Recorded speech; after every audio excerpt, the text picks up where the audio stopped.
et qui en fait a été construit au moment du canal de Suez. C'est donc devenu un lieu étape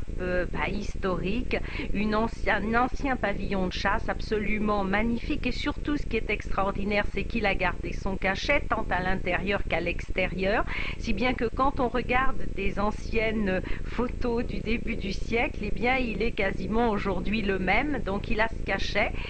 exceptionnel, et surtout, alors là la situation, n'en parlons pas, c'est le seul hôtel qui se trouve vraiment au pied des pyramides, c'est-à-dire que quand en fait vous entrez dans l'hôtel, vous ouvrez votre fenêtre, et ben vous avez devant vous la pyramide de Khéops et vous avez l'impression de la toucher. Donc évidemment quand on se lève le matin avec les pyramides devant soi, ça reste tout à fait exceptionnel. Donc c'est le Mena House,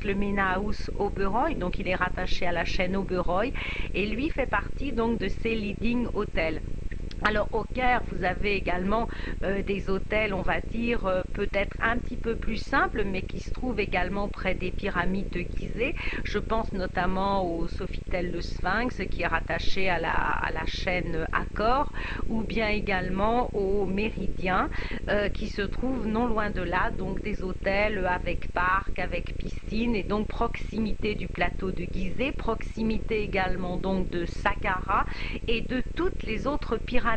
car on parle souvent des trois principales pyramides de Gizeh et de celle à degrés de Djeser, qui est donc celle qui se trouve à une quinzaine de kilomètres à Saqqara, mais il y a toutes les autres pyramides, et il y en a donc une bonne douzaine à visiter. Et puis si vous voulez être plus près du centre du Caire, eh bien dans ce livre, on vous conseille intelligemment d'autres étapes, comme le Nile Hilton, qui se trouve juste à côté du musée du Caire. Alors, le musée du Caire, pour le visiter, il faut au moins 4 ou 5 jours, et encore je n'exagère pas, donc c'est très pratique d'avoir sa petite étape juste à côté sans avoir le taxi à prendre pour traverser le Caire, qui est toujours embouteillé nuit et jour. Ça n'a pas changé. Et puis il y a évidemment le Mahdi Tower, qui se trouve